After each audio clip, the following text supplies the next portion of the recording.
Coming up on this week's episode of Hip Hop Now podcast, Max B is finally free. Jim Jones pays for that. Grammy nominations are in, and it's kind of what it should be, to be honest. And Billboard says hip hop is dead. Well, that's kind of what the internet says as a result of Billboard, but we'll talk about it. Let's do it. Welcome to Hip Hop Now podcast.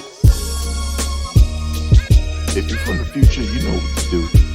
Get your ass out of here. Don't disrespect the legend. Hip hop is here to stay. Let's get right into the business. What up, y'all? I am your host, Vegas, and this is Hip Hop Now Podcast, a podcast specifically designed to keep you caught up on all things hip hop, music, and culture that happened throughout the week. Big shout out to the supporters, the listeners, those who have been listening via audio for however long over on Apple Podcasts, Spotify, or wherever you get your podcast listening.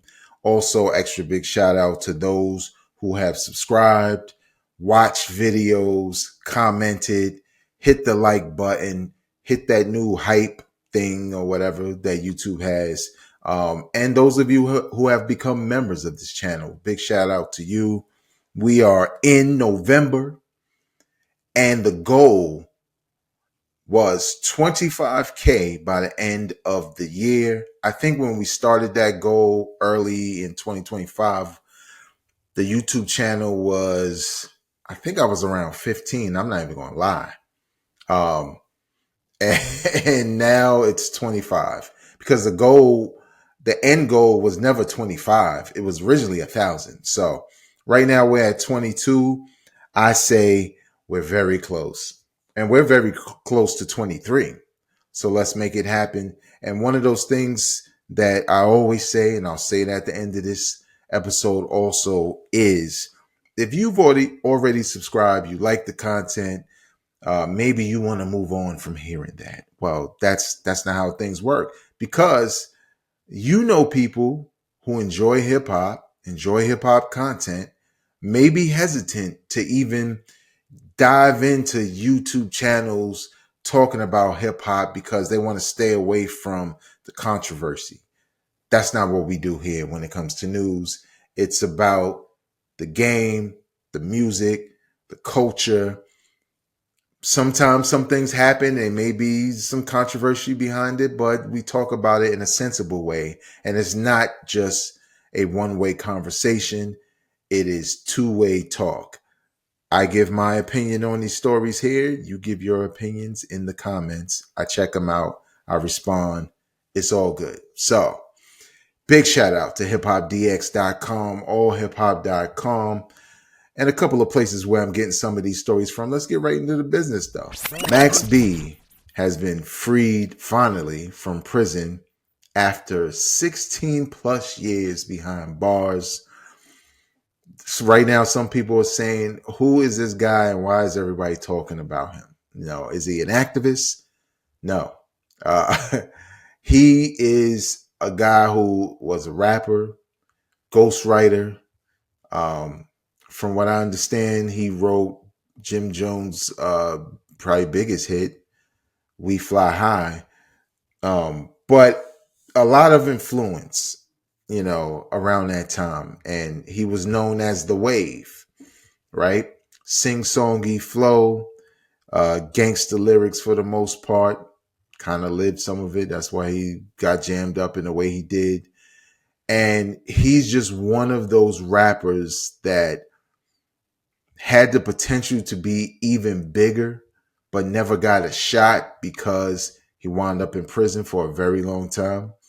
But now, in the space we're in now, especially with social media and the internet, because he was popping in like the blog era, right? Like right on the cusp, sort of in between when we had MySpace pages and blogs and Facebook started to come out. Very young, I think very young Twitter, maybe not, but the early stages of the internet and social media that we know, well, now you can monetize half the things you do, which weren't happening at one point. There's so many things that someone like him, with the popularity he had at the time, could take advantage of. But probably more so than anything, if Max B went into prison almost 16 years ago, so again, I'm probably should be thinking more early 2000s than 2010s, which Blog Era was more 2010s. That means if I'm in high school and Max B music is in my headphones at all times, this the era, this is 16 years later. That fan base is not as young, as aggressive, engaged as they once were. Now, some of them, just seeing Max B out is like nostalgia. But it's nostalgia for mixtapes they were listening to almost 20 years ago, right? And then there are those people who know his story because of the internet, right? And phone interviews from jail and whatever else. So I look at Max B's potential success as being similar to what BG experienced coming out of prison. BG finally coming out of prison felt like we've been looking at Baby and Lil Wayne and Auntie Fresh. That's Manny Fresh, if you've seen the photo. For decades now. And sometimes Juvenile, he pop out and it's like, oh, Juvenile.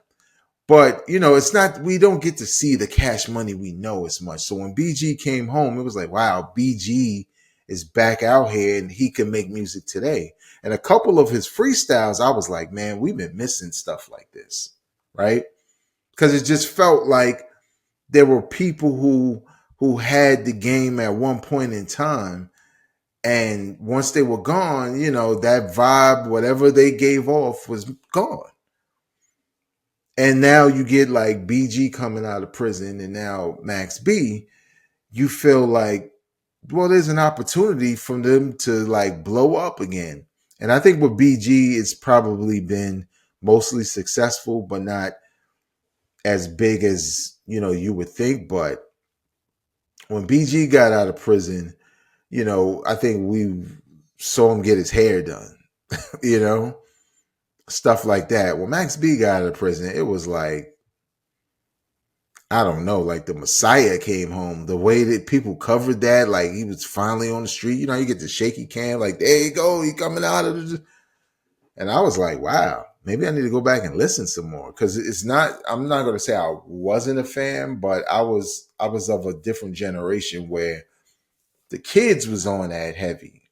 Whereas I was more so like, because you're talking like, what is that, 07 for the most part, maybe not 07, but around that time. And even though I was still into hip hop, obviously I'm looking at it like, oh yeah, dude is cool. I could see why, a younger generation like him, but I'm not going crazy, and I feel like I wonder what the plan is for him musically, the label, the music. Is he going to try to do something different because he feels like that's what's happening now, or is he going to try to repeat what he does and it's going to sound old to people? You just don't know. So we'll see. Are you happy that Max B's home for the music? Are you happy in general, or are you like, I really don't know this dude? Who are you talking about? Leave your comments in the comment section below. Next, so the Grammy nominations are out, and it's honestly exactly what I expected going off of their more recent track record as it relates to hip hop. Again, they tend to, at least now, get the album of the year, hip hop album of the year, mostly correct. Previously, it was barely hip hop. And then at one point, it was more so hip hop that sold, hip hop that was popular. And though some may argue that's what this is, as far as a popular album, I feel like for most hip hop lists from media respectable and some not respectable media organizations. Some of these albums were and are or continue to be the best of the year. So when I see albums that I know wound up in my best of the year, they're not off. So, best rap album. Nominees are The Clips, Let God Sort 'Em Out, Glorilla, Glorious, Jid, God Does Like Ugly, Kendrick Lamar, GNX, and Tyler the Creator, Chromacopia. Now, I didn't necessarily have Glorilla in my, list of best albums of the year, but when I tell you every woman from older generations to younger generations was on that album. It'd almost be a slap in the face if that album is not here, because I'm telling you, you head nod boom bap guy, you might have not even known that album came out. When I tell you, women that grew up on Little Kim and Foxy and MC Light, and they just like this Glorilla stuff. They like what she's saying. They like her ad libs. They like the beats. It should be nominated. Now, should it win? No. But my pick, if we're picking out of those five, I'm just going to go with The Clips. Let God Sort 'Em Out. I played GNX to death. I think Cornucopia is a Chromacopia is a dope album. Jid was surprisingly dope. I know he could spit, but this was the first time I heard an album from him where I was like, this is great. This is a masterpiece. But it's Clips for me. Best rap song, Doshi, Anxiety. Clips with John Legend, The Birds Don't Sing. Sticky with Tyler the Creator, Glorilla, Sexy Red, and Lil Wayne. Glorilla, TGIF. Wow, she got 2 nominations. And TV Off by Kendrick Lamar and Lefty Gunplay. I'm going to say it would be dope if The Clips could get this song, but it's probably going to Doshi.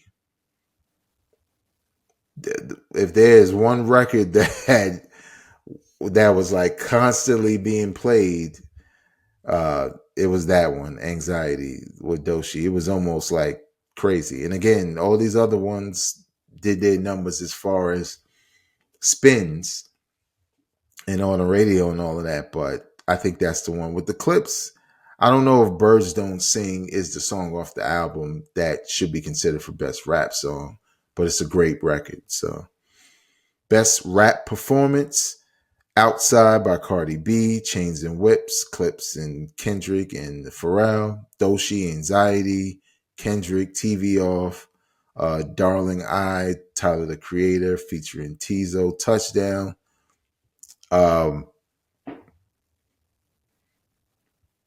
Doshi could possibly win this one also. I'm not even gonna lie, but if I'm gonna go out on a limb, I have to say Chains and Whips, specifically the Tiny Desk performance, where Pusha T is in the camera. Y'all buy watches, I buy collections. Like he's talking to Jim Jones, but he talking through that camera, and it's so compelling to watch because I'm sitting there like, and this is not even a video, so I don't know, but I think it could be Doshi, it could be Clips in this regard, but who knows? Best melodic rap performance. What category is this? Invented so that somebody can get a Grammy nom. Proud of Me, Friday featuring Meek Mill. Wholeheartedly, Jid featuring Tyler Dollar Sign and Slack. I think that's his name, right? Because it's like Slack. I guess so. Luther, Kendrick Lamar featuring SZA. Okay, we're going to start right there. That's the one that's going to win. But for those who want to keep the battle alive, Somebody Loves Me by Drake and Party Next Door is also nominated. I don't think that's the record for them. But Kendrick Lamar and SZA getting this one. They just are. Another one that's interesting is because GNX, Let God Sort 'Em Out, and Chromacopia are all also in the Album of the Year nominations. And let's see, Song of the Year, Doshi's there. Kendrick and SZA there. That could possibly take that category as well, possibly. And let's see what's in record of the year. Yeah, record of the year. Luther's there also, and Anxiety is there by Doshi. So, and I think that's it. Yeah, that's it for hip hop. So when you look at that alone, Kendrick could walk away with a couple Grammys, right? Maybe 2 or 3, maybe not as many as he had before, but definitely for Luther. This could be the Luther cleanup session. Like wherever Luther is featured, that's where it wins. But again, when it comes to album of the year, that's a solid list for the category. And I know some people look at Glorilla again being in there and saying they had to put that one in there. The only reason why I say it should be there is because, again, I watched these women, man. That this is all they were all playing Glorilla. It was all over my social media. They all were loving it. Me, on the other hand, I'm like, go, but can you put something else on? Something else, okay? So I don't know. We'll see when the Grammys happen and they're recorded and goes down next year, early next year. But don't forget to stay locked into this channel because next month will be my best of the year. And just as a preview, right? I put out one video that sort of like a recommendations video of the best albums of each year. And then I also put out one for October specifically. I'll do one for November at the very end of November. But then when we come to December, I'm not going to do a best of the December. I'm just going to do a best of the year because we have some albums on the way. Specifically in November, De La Soul, and I believe also Stove God Cooks. And I'm charged up and waiting for that. And then December, we got Nas and Primo. So, and whatever else is going to drop. I think another Ransom, maybe Conway. So we'll see. But stay tuned for that on the channel. And lastly, so about a week or so ago, maybe even close to 2 weeks, it was reported that no hip hop records appeared on Billboard's top or Hot 100 list. And this was the first time since something like 1990, which is crazy. And that brought up the question, is hip hop dead? Now, people were arguing each other down about that and also not paying attention because the very next week, hip hop returned to the Hot 100. I believe, with Megan Thee Stallion, but also if you go check right now, it's a couple of people there. Gunna, Cardi B's there. I think it was a bad week for hip hop, but people started to challenge: is hip hop dead? So the narratives were, like the Kendrick Lamar and Drake beef ruined hip hop to the point where, yeah, sure, Kendrick did some numbers when GNX was hot, but now nobody wants to hear anything else because they have fatigue with hip hop, right?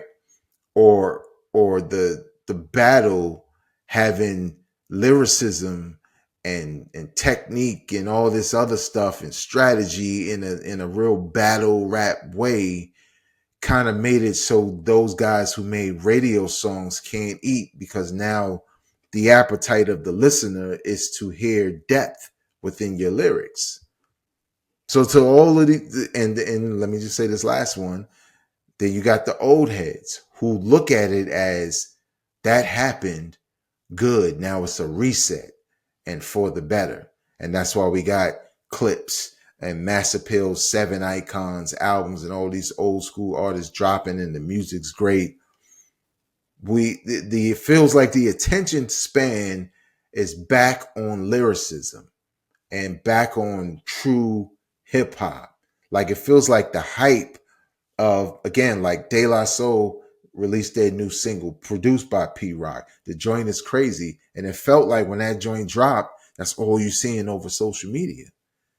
And I don't think some people understand that, well, unless you follow a bunch of young people, your timeline will reflect your generation, which means, of course, everybody in your timeline is hyped for De La Soul. They old. right? But it's bigger than that because even media publications are reporting more on some of these older artists, and lyricism is a part of the conversation again. And look, even Cardi B doing the Imaginary Players joint, like that being a single. Once upon a time, that wouldn't have been no single. That would have been like some little slick mixtape, maybe side hustle. That joint had everybody's attention. And it was about bars and dissing and battling and all of that. So, yeah, because don't tell me that glory hole line wasn't crazy. You would think it was crazy if your favorite rapper said it. But I posed a question to myself after watching everybody argue. Hip hop is not dead. I just read you the Grammys. The clips are in there. Like it's Jid is he's rapper's rapper. He rapping. Kendrick, even though this album was like a homage to West Coast hip hop, it was still hip hop. And there's still records. I mean, if you heard the album, sure, if you don't like that West Coast vibe, you don't like that music, but that's what they doing out there. And GNX was highly successful, including the tour. So I look at it like that, where you got Kendrick doing what he did with Drake, and now Kendrick's on this Clips album. This Clips album is kind of crazy, and Pharrell, who's typically commercial, he did all them beats. Don't sleep. He's involved. It's like everybody who you would see on the mainstream level is involved, but they're paying it forward. So also on this album is Stove God Cooks. And now we finally get a follow-up to Reasonable Drought as a result, because now Stove God is popular and when I say popular, I don't care about you dusty dudes. Like, we been on it, nobody cares. Nobody asking about you. We're talking about when the people who are outside like that start to recognize the dudes you were already up on. That's when it becomes something special. So now Stove God finally got an album coming out. West Side Gun dropping a couple of albums in a row, and people are talking about them. You know what I'm saying?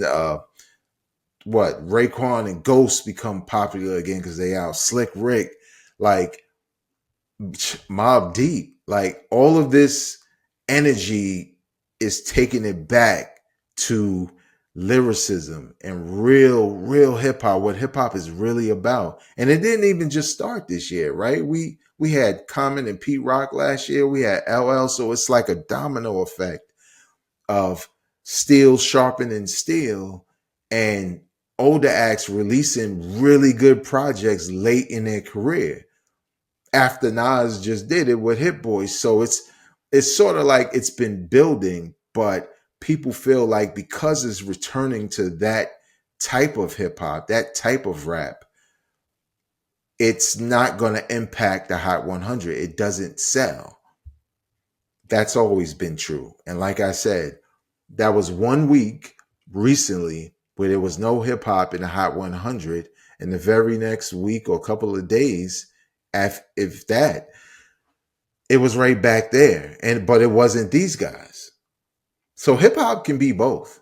You can have Megan Thee Stallion and Cardi B and Gunna and Offset and all these people release and hit the Hot 100, but also have De La Soul get ready to drop and feel like the world is talking about it. And they do better than they've done as a result. Like some of that is, even though these are older artists, they're dropping albums, sometimes years after their last album, but it's not silent. You know what I'm saying? It's not just a group of people who are checking for it. It's like everybody is playing this music or critiquing it. So hip hop is more alive today than it's ever been. And it's turning the corner, I hope, because the more younger people and other generations see these releases from some of these older artists from the 90s and go back and do the knowledge, they become fans. And what happens? They show up at their shows. And now these artists who once probably did stadiums and big venues, who had to downsize that just to continue to make bread, maybe they step up for a while and now they can pack a place because now they got new fans. You see what I'm saying?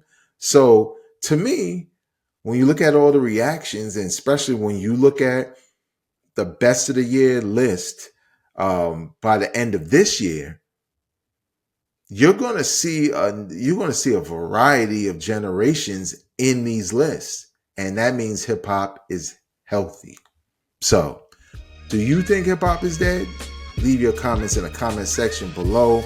You can follow me on social media at Vegas World INC and subscribe wherever you get your audio podcast listening, but also subscribe right here on YouTube. Become a part of the movement to 25 subscribers. And also, if you're interested in becoming a member for exclusive video content and other things that I have in the works, check out the description and click the link in the of this episode below, even if you're listening on audio. That's going to do it for me, y'all. I am not a critic. I'm a fan. Peace.